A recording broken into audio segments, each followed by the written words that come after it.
यह कक्षा 7 का 6.2 प्रश्नावली 6.2 है ना, 6.2 है, जिसमें लिखा हुआ है कि आकृति को देखकर x का मान ज्ञात करना है।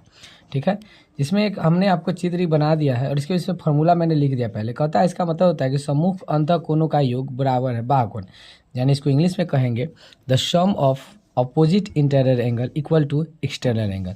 यानी इंटीरियर का मतलब होता है आंतरिक, जो इस बक्सा में है, यानी दिखाई दे रहा है कि जो अंदर है इसको कहते हैं इंटरनल, और बाहर वाला को कहते हैं एक्सटर्नल, जो मेमोरी की तरह। इंटरनल क्या मतलब, the sum of, the sum का मतलब यानी 50 डिग्री इक्वल टू 620 डिग्री बराबर इक्वल टू एक्सटर्नल यानी x डिग्री, यानी 20 degree equal to x degree, यानी x बराबर हो जाता है 120 डिग्री। ये हमारा होगा बाह्यकोण।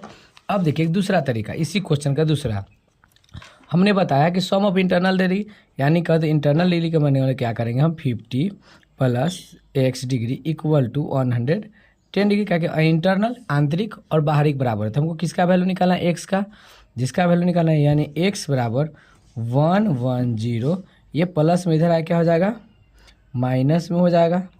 ठीक है, यानी x बराबर इक्वल टू 60 डिग्री आंसर।